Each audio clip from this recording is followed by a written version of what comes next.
Okay, so what we've been doing is we've been looking at ways of characterizing or coming up with expressions for the exergy due to different forms of energy.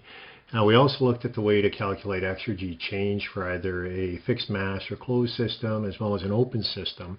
The last thing we want to do in today's lecture is we want to look at exergy associated due to heat, work, and mass crossing a boundary.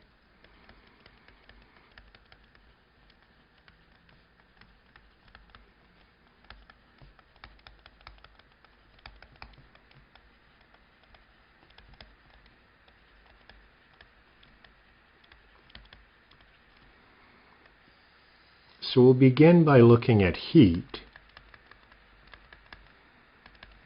And for this, if you recall when we looked at the exergy due to internal energy, we took a heat source and we put it in a piston cylinder device, and the heat flowed out of that and it went to the surroundings, and we sent it through a reversible heat engine. Well, that's exactly what we're going to do whenever we have heat transfer.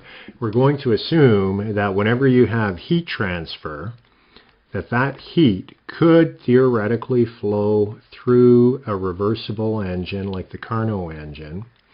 And with that, we already have an expression for the thermal efficiency of a reversible engine, so we can place that in here.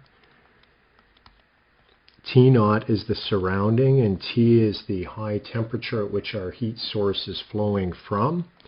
And we multiply it by Q. That is exergy associated with heat.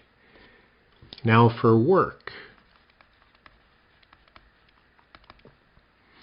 For work, we have two different types of exergy depending upon whether or not we have boundary work. Because if we have boundary work, we've got to be a little more careful because we could have work being performed on the surroundings. And so for work, we have work minus work surroundings, recalling that that is nothing more than the volume change of our boundary multiplied by the local dead state pressure, typically atmospheric 101.325. So that is if you have boundary work.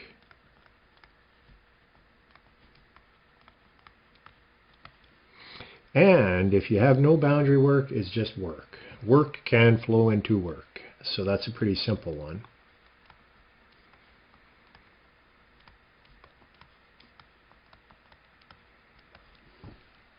And finally, mass.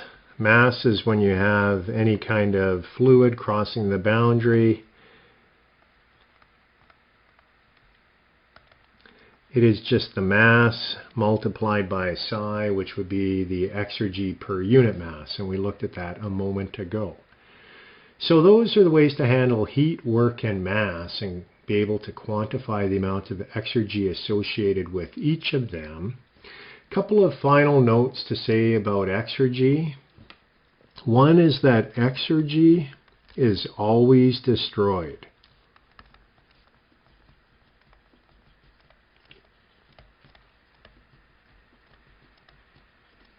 Due to irreversibilities.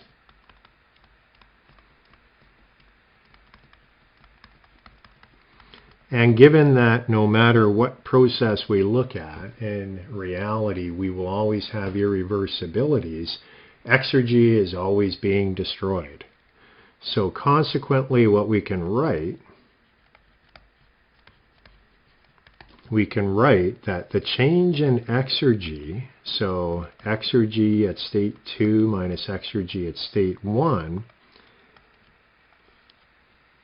is always going to be less than 0. Given that exergy is being destroyed, it is going down.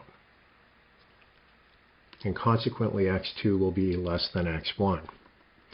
The other thing that we can say is that the exergy destruction is related to entropy generation.